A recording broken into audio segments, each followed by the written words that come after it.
اور دوسری بات ہے کہ وہاں پہ جو انڈین ریڈار اسٹیشن تھے وہ انڈین ایئر فورس کے جہازوں کو کراچی کے اوپر بمباری کے لیے ڈائریکشن دیتے تھے۔ کپتان صاحب نے فرمایا کہ آج رات ہم دوارکا پہ حملہ کریں۔ ہم پھر وہاں پہ رات کو ہم نے 50 گولے پھینکے، ان کی اینٹی ایئر کرافٹ گن تھی، انہوں نے بھی فائر کیا، لیکن الحمدللہ ہم بغیر کسی نقصان کے اور پھر آئے۔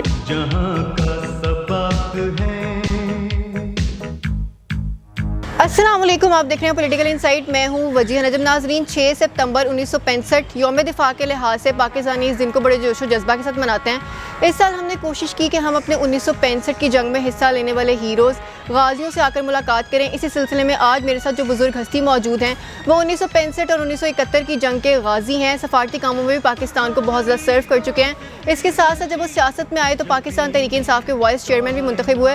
ایڈمرل جاوید اقبال صاحب میرے ساتھ موجود ہیں، ان سے بات کریں گے اور جانیں گے کہ 1965 کی جنگ جب وہ جیتے اس وقت ان کی کیا کیفیت تھی، اور اس جنگ کی اطلاع جب تک ان تک پہنچی اس وقت ہمارے جو نوجوانوں کا جذبہ کیا تھا۔ تو آئیں چلتے ہیں ان سے بات کرتے ہیں۔ السلام علیکم سر، کیسے ہیں آپ؟ الحمدللہ، بہت شکریہ آپ کے وقت کا۔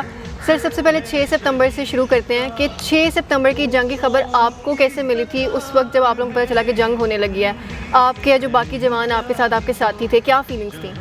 6 ستمبر کو میں پاکستان نیوی کے جہاز ڈسٹرائر PNS شاہ جہان پہ تھا، ٹھیک ہے، جونیئر آفیسر تھا میں، ٹھیک ہے، اور میں اس وقت جس کو آپ سیکنڈ لیفٹیننٹ کہہ لیں، تو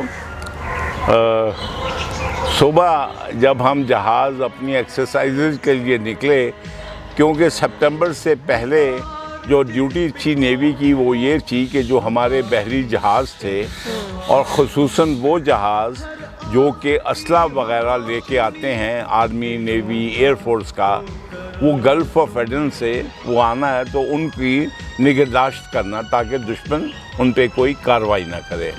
تو ہم اس کے لیے نکلے اپنا ہاربر سے۔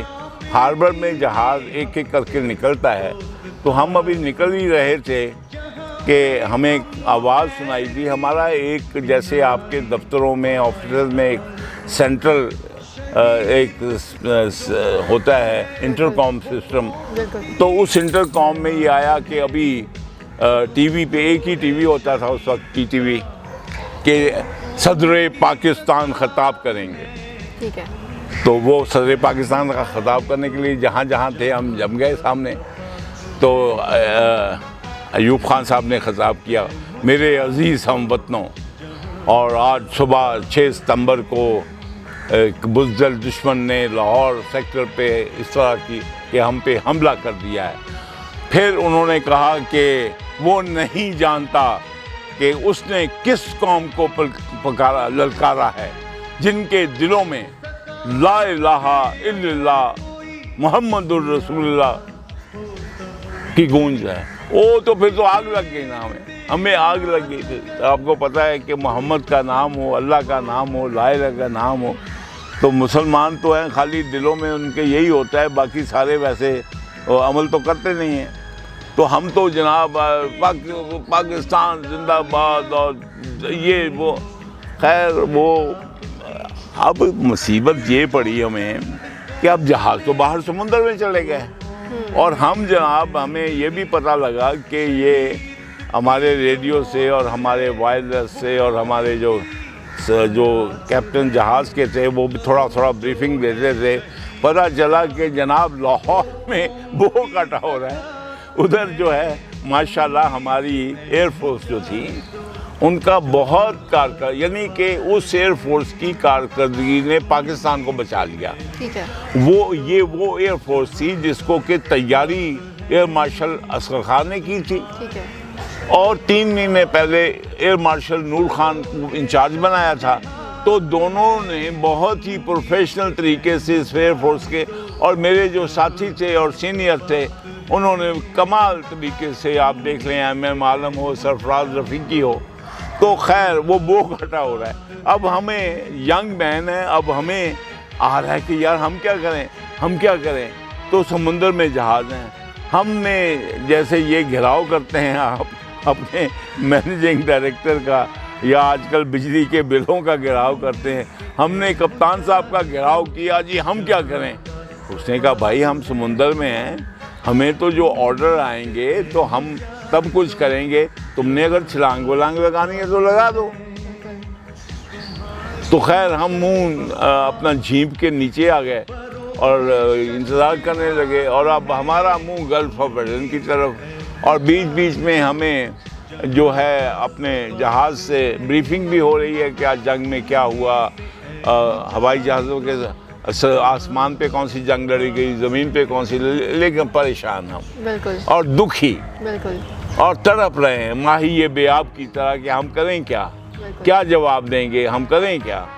اللہ اللہ کر کے 7 تاریخ یعنی ایسے گزر گئی, 6 بھی گزر گیا, 7 بھی گزر گئے, 8 کو اگر ہمارا منہ جیسے ایک طرف ہو تو 8 کو ہم نے دیکھو میں جونیئر آفیسر تھا, ایک سیکنڈ لیفٹیننٹ کے لیول پہ, تو کپتان تو مطلب کرنل یا بریگیڈیئر اس لیول پہ لوگ ہوتے ہیں, تو ہمارا کمانڈر پاکستان فلیٹ بھی اس لیول کا آدمی تھا.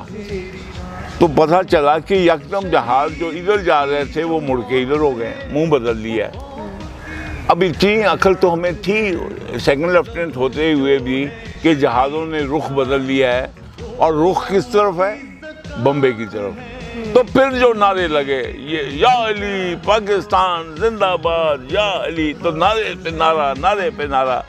تو شام کو ہمیں 7 تاریخ کی شام کو ہمارے انٹرکام پہ یہ کہا گیا کہ ہمارے کپتان صاحب جو ہیں وہ ہم سے خطاب کریں گے. ہمیں جو ہے سائفر میں پیغام دیا جاتا ہے نیول ہیڈ کوارٹر سے, یا سینئر جو جہاز ہوتا ہے دوسرے کو سائفر سے پیغام دیا جاتا ہے کیا کرنا ہے, جی کیونکہ یہ اوپن تو بات کی نہیں جا سکتی. اچھا. تو اب سائفر پہ جب ہمارے کپتان صاحب کو یہ پیغام آیا کہ ہم نے یہ دوارکا پہ حملہ کرنا ہے. دوارکا بیٹے گجرات میں بمبے سے اوپر اور کراچی سے تقریباً 250 نوٹیکل کلومیٹر ہے, نوٹیکل میں یہ وہ فاصلے پہ ہے. اور اس کی ایک تو یہ ہے کہ وہاں پہ سومناتھ کا قلعہ ہے, بہت امپورٹنٹ قلعہ ہے ان کا, اور دوسری بات ہے کہ وہاں پہ جو انڈین ریڈار اسٹیشن تھے وہ انڈین ایئر فورس کے جہازوں کو کراچی کے اوپر بمباری کے لیے ڈائریکشن دیتے تھے. بالکل ٹھیک ہے. تو ایک تو ہمارے دل میں ویسے ابال تھا, اور دوسرا ایک ملٹری ٹارگٹ بھی تھا. تو ہمیں پتہ چلا کہ کپتان صاحب نے فرمایا سب کو اکٹھا کر کے کہ آج رات ہم انشاءاللہ دوارکا پہ حملہ کریں گے. ٹھیک ہے. تو پھر ہم یہ 6 جہاز سے بابر, بدر, خیبر, ٹیپو سلطان, شاہ جہان, عالمگیر, جہانگیر. میں شاہ جہان پہ تھا. اچھا. اور میری ڈیوٹی اوپر تھی جس کو برج کہتے ہیں, جس کور نہیں تھا میرے جہاز کا برج, یعنی اوپر آسمان تھا. اور ہم پھر وہاں پہ رات کو یعنی کہ جب 12 بجے ہیں تو ہم نے اس وقت لائن میں لگ کے تو دائیں طرف توپوں کا رخ کر کے ایسے, کیونکہ جہاز کی توپیں تو ایسے ہوتی ہیں نا, یا تو ہم سارے ایسے جائیں, سب نے ایسے رخ کر کے ہم نے 50 گولے جو ہیں 4.5 انچ توپ کے, جو بڑا وزنی گولہ ہوتا ہے, اس وقت تو لگتا تھا ہلکا ہے, اور اس میں جو ہے گولے پھینکے, اور کوئی ایسے نہیں کہ کوئی 100 گز کے سے پھینکے, ہم نے 2-3 میل سے پھینکے. اچھا. کیونکہ وہ, لیکن ہمیں پورے شعلے اور وہ پھٹتے ہوئے اور برننگ نظر آئی. اور پھر جو ان کی جو کوسٹل بیٹریز تھیں جو کہ محافظت کے لیے تھے, انہوں نے بھی ہم پہ فائر کیا. ان کی اینٹی ایئر کرافٹ گن تھی, انہوں نے بھی فائر کیا. لیکن الحمدللہ ہم بغیر کسی نقصان کے اور پھر آئے. اور پھر جب واپس آئے ہیں تو پھر ہم میں جو ڈسپلن آیا نا کہ ایک دوسرے کے پیچھے آنا ہے اور برابر میں آنا, ایک دوسرے ہم نے چھوٹ لگائی ایک دوسرے نے, اور خوب بھاگ کے کراچی کی طرف سے آئے, کہ کراچی کی طرف آئے. اور بڑے بڑے اس میں کہتے ہیں فاگ آف وار, یہاں جب جنگ ہوتی ہے نا تو پتہ نہیں ہے کہ وہاں پہ یہ جو جھڑی ہلی ہے وہاں بندہ ہے یا کوئی کتا بلی ہے. تو ہمارے ساتھ بھی کئی واقعات ہوئے, لیکن الحمدللہ 6 ستمبر میں ایک بہت بڑا اس میں آپ دیکھ لیں کہ ایک جہازوں پہ مشتمل دستہ بمبے کی طرف یعنی کہ 250 میل پہ جا کے وہاں بمباری کر کے واپس آنا، یہ تھا پاکستان، اور یہ تھا پاکستان کا حوصلہ، بالکل ایسے ہے۔ اور یہ تھا نیوی کا کمال، بالکل ایسے ہے۔ یہ ستمبر کا کمال ہے۔ آپ نے 65 کی جنگ کو اور 71 کی جنگ کو بہت قریب سے دیکھا، تو سر میں اس لیے آپ سے پوچھنا چاہوں گی کہ آپ کو کیا لگتا ہے ان جنگوں سے ہم نے کیا کھویا ہے، کیا پایا؟ 71 کی جنگ بھی میں بتا دوں گا آپ کو شارٹ، کہ 71 کی جنگ میں کمانڈو سبمرین میں تھا، اور میں انڈیا کی میزائل بوٹ کو ڈھونڈ رہا تھا۔ ٹھیک ہے۔ یعنی کہ جو کمانڈو سبمرین آپ کے فورٹس اسٹیڈیم میں کھڑی ہے ایک ٹینک کے ساتھ، وہ میری ہے، میں نے کمانڈ کی تھی۔ بالکل بالکل۔ ہم نے بیٹے یہ دیکھا کہ جو قومیں ہیں وہ جنگ جو ہیں وہ جذبے سے لڑتی ہیں۔ 65 کی جنگ ایک نشانی تھی کہ قوم اور فوج ایک ہے۔ بالکل فوج اور عوام اگر ایک ہو تو اس ملک کو کوئی نہیں ہرا سکتا ہے، بالکل۔ اور جو اس میں تفریق پیدا کرتے ہیں وہ ملک کے غدار ہیں۔ بالکل ایسے ہے۔